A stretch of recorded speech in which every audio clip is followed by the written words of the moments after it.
You know, that day, January 8th, 2011, began like all others. You were both doing the work that you love.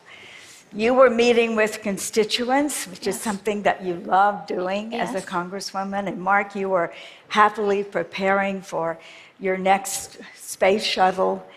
And suddenly, everything that you had planned or expected in your lives was irrevocably changed forever. Yeah, it's amazing. It's amazing how everything can change for any of us in an instant. You know, people don't realize that. I certainly didn't. Yes. And on that Saturday morning, you know, I got this horrible phone call from Gabby's chief of staff. She didn't have much other information. She just said Gabby was shot. A few minutes later, I called her back, and I actually thought for a second, well, maybe I just imagined getting this phone call. I called her back, and that's when she told me that Gabby had been shot in the head. And, you know, from that point on, I knew that our lives were going to be a lot different. And when you arrived to the hospital, what was the prognosis that they gave you about Gabby's condition and what recovery, if any, you could expect? Well, for a gunshot wound to the head and a traumatic brain injury, they typically can't tell you much. Every injury is different. It's not predictable like often a stroke might be predictable, which is another TBI kind of injury. So they didn't know how long Gabby would be in a coma, didn't know, you know, when that would change and what the prognosis would be. Gabby, has your recovery been an effort to create a new Gabby Giffords or reclaim the old Gabby Giffords?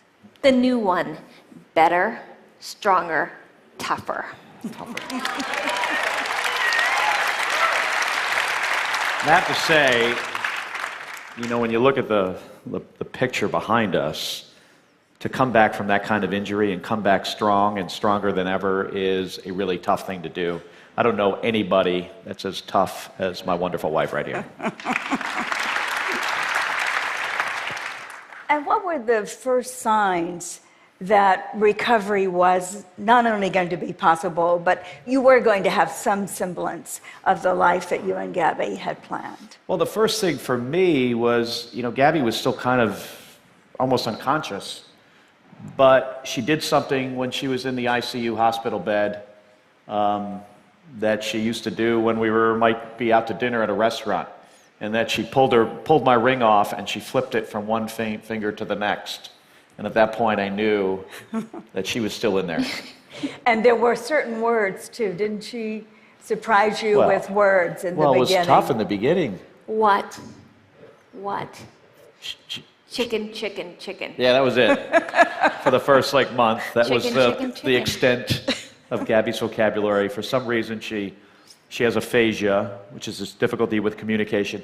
She latched onto the word chicken, which isn't the best, but certainly is not the worst. I mean, we were actually worried it could have been a lot worse than that. Gabby, what's been the toughest challenge for you during this recovery? Talking really hard. Really. Yeah, with aphasia, Gabby knows what she wants to say, she just can't get it out. Yes. Understands everything, but the communication is just very difficult because, you know, when you look at the picture, the part of your brain where those communication centers are on the left side of your head, which is where the bullet passed through. So you have to do a very dangerous thing, speak for your wife. I do. That might be some of the most dangerous things I've ever done. Gabby, are you optimistic about your continuing recovery, walking, talking, being able to move your arm and leg? I'm optimistic. It will be a long, hard haul, but I'm optimistic. That seems to be the #1 characteristic of Gabby Giffords, wouldn't you say? Gabby's always been really optimistic. She works incredibly hard every day. Oh, the treadmill, walked on my treadmill, Spanish Lexus, French horn. It's only my wife who could be, and if you knew her before she was injured, you could kind of understand this, somebody who could be injured and have such a hard time communicating and meets with a speech therapist, and then about a month ago she says, I want to learn Spanish. Again. Well, you know, let's take a little closer look at the wife, and this was even before you met Gabby Giffords. And she's on a motor scooter there, but it's my understanding that's a very tame image of what Gabby Giffords was like growing up. Yeah, Definitely. Gabby she used to race motorcycles. So that's a scooter, but she had a BMW, well, she still has a BMW Yes, motorcycle, yes. which is... Does she ride it? Well, that's a Surely. challenge with not being able to move her right arm. But I think with something I know about Velcro, we might be able to get her back on the bike, Velcro her right hand up onto the handlebar. But I have a feeling we might see that picture next, Gabby. But you meet, you're already decided that you're going to dedicate your life to service. You're going into the military and eventually to become an astronaut. So you meet, what attracts you to Gabby? Well, when we met, oddly enough, it was the last time we were in Vancouver. About 10 years ago, we met in Vancouver at the airport on a trip that we were both taking to China. That I would actually, from my background, I would call it a boondoggle. Gabby would... Fact-finding mission. She would call it an important fact-finding mission. She was a state senator at the time. And we met here at the airport before a trip to China. Well, would you describe it as a whirlwind romance? Was it love? No. A good friend. Yeah, we were friends for a Yes, long time.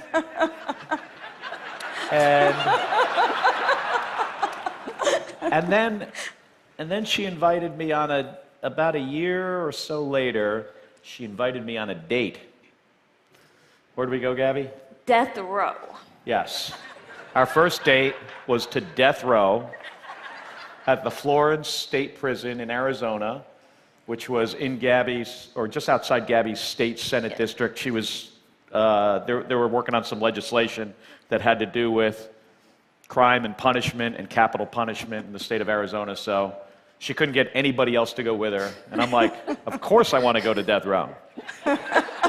So that was our first date. We've been together ever since. Yes. Well, that might have contributed to the reason that Gabby decided to marry you. You were willing to go to death row after all. I guess. But Gabby, I guess. what did make you want to marry Mark? Good friends, best friends. Yeah, we were Best friends. We from I thought we always had a very special relationship. Yes. And we've gone through some tough times, and it's only made it stronger. Stronger. After you got married, however, you continued very independent lives. Actually, you didn't even live together. We You had one of lived those in commuter Houston. marriages. In our case, it was Washington, D.C., Houston, Tucson. Sometimes we'd go clockwise, sometimes counterclockwise to all those different places. And we didn't really live together until that Saturday morning. Within an hour of Gabby being shot, I was on an airplane to Tucson, and that was the moment where that had changed for us. Right. And also, Gabby, you had run for Congress after being a state senator and served in Congress for 6 years. What did you like best about being in Congress? Fast pace. Fast pace. Well, it was the way you did it. Yes, fast pace. I'm not sure people would describe it entirely that way. Yeah, legislation is often at the colossally slow pace. But my wife, and I have to admit, a lot of other members of Congress that I know work incredibly hard. Yes. I mean, Gabby would run around like a crazy person. Never take a day off, maybe a half a day off a month. And whenever she was awake, she was working. And she really, really thrived on that. And still does today. Yes. Installing solar panels on the top of her house, I have to say. So after the tragic incident, Mark, you decided to resign your position as an astronaut. And even though you were supposed to take the next space mission, everybody, including Gabby, talked you into going back. And you did end up taking. Kind of. The day after Gabby was injured, I called my boss, the chief astronaut, Dr. Peggy Whitson, and I said, Peggy, I know I'm launching in space in 3 months from now. Gabby's in a coma. I'm in Tucson. You got to find a replacement for me. So I didn't actually resign from being an astronaut, but I gave up my job, and they found a replacement. Months later, maybe about 2 months later, started about getting my job back. which is something, you know, when you become this primary caregiver person, which some people in the audience here have certainly been in that position.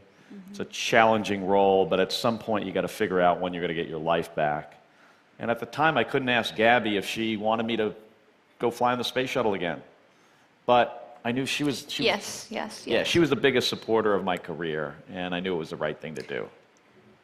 And yet I'm trying to imagine, Mark, what that was like going off onto a mission, one presumes safely, but it's never a guarantee, and knowing that Gabby is... Well, not only she was not only still in the hospital, on the third day of that flight, literally while I was rendezvousing with the space station, and you got two vehicles moving at 17,500 miles an hour. I'm actually flying it, looking out the window, bunch of computers. Gabby was in brain surgery. Literally at that time, having the final surgery to replace the piece of skull that they took out on the day she was injured with a prosthetic, Yes. which is the whole side of her head. Now, if any of you guys would ever come to our house in Tucson for the first time, Gabby usually go up to the freezer and pull out the piece of Tupperware that has the real skull. The real skull. Which freaks people out sometimes. Is that for appetizer or dessert, Mark? Well, it gets the conversation going. But there was a lot of conversation about something you did, Gabby. After Mark's flight, you had to make another step of courage, too, because here was Congress deadlocked again, and you got out of the rehabilitation center, got yourself to Washington, so that you could walk on the floor of the House. I can barely talk about this, so I get emotional, and cast a vote, which could have been the deciding vote. The debt ceiling. The debt ceiling. Yeah, we had that vote about 5 months after Gabby was injured, and she made this bold decision to go back. A very controversial vote, but she wanted to be there to have her voice heard one more time. Yes. And after that, resigned and began what has been a very slow and challenging recovery. What's life like day to day? Well, that's Gabby's service dog, Nelson. Nelson. New member of our family. Yes. And we got him from... Prison murder. Yeah, we have a lot of connections with prisons, apparently. Nelson came from a prison, raised by a murderer in Massachusetts. Really? But she did a great job with this dog, Yes. and he's a fabulous service dog. Yes. So, Gabby, what have you learned from your experiences the past few years? What have you learned from your Deeper. our relationship? Yeah, deeper. Your relationship Yes. is deeper. It has to be. You're together all the time now, right? Imagine being grateful too, right? Grateful. This is a picture of family and friends gathering, but I love these pictures because they show the Gabby and Mark relationship now. Yes.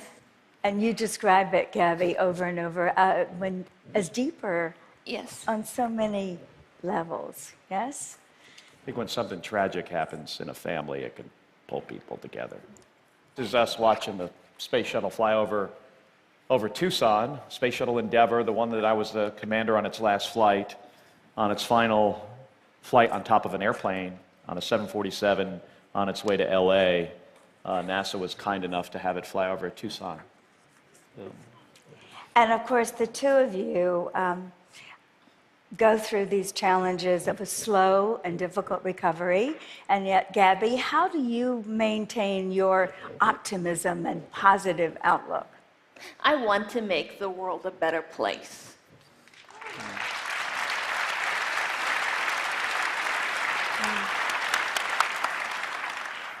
And you're doing that, even though your recovery has to remain front and center for both of you. You are people who are service to your country, and you are continuing to do that with a new initiative, a new purpose. And Gabby, what's on the agenda now? American for Responsible Solutions. Yeah, that's our political action committee, where we are trying to get members of Congress to take a more serious look at gun violence in this Yes. country, and to try to, pass some reasonable legislation. Yes, yes.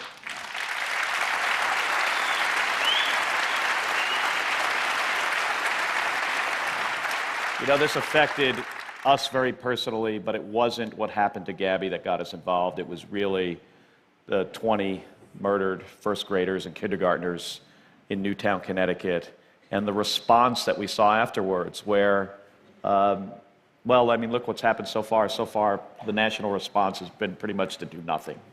We're trying to change that. Yes. There have been 11 mass shootings since Newtown, a school a week the first 2 months of last year. What are you doing that's different than other efforts to balance rights for gun ownership and responsibilities? We're gun owners. We support gun rights. At the same time, we've got to do everything we can to keep guns out of the hands of criminals and the dangerously mentally ill. It's not too difficult to do that. This issue, like many others, it's become very polarizing and political, and we're trying to bring some balance to the debate in Washington. Thank you both for that effort. And not surprisingly, for this woman of courage and a sense of adventure, you just keep challenging yourself, and the sky seems to be the limit. I have to share this video of your most recent adventure. Take a look at Gabby. Just a couple months ago.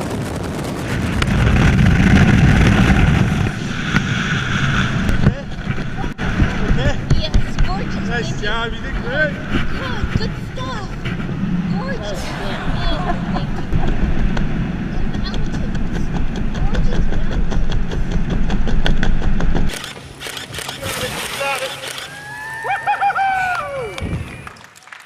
We just say, one of the guys that Gabby jumped with that day was a Navy SEAL who she met in Afghanistan, who was injured in combat, had a really rough time. Gabby visited him when he was at Bethesda and went through a really tough period. He started doing better. Months later, Gabby was shot in the head, and then he supported her while she was in the hospital in Houston. So they have a very, very nice connection. Yes. What a wonderful moment. Because this is the TED stage, Gabby, I know you worked very hard to think of the ideas that you wanted to leave with this audience. Thank you.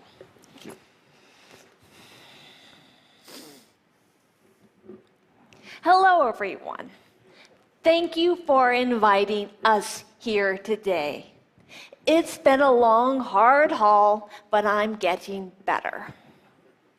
I'm working hard. Lots of therapy, speech therapy, physical therapy, and yoga too.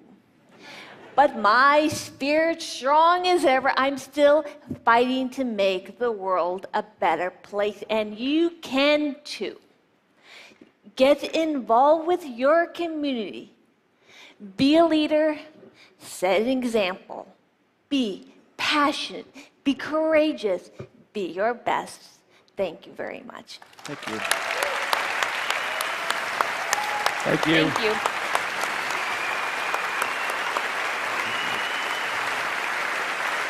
Thank you, everybody. Bye-bye. Thank you.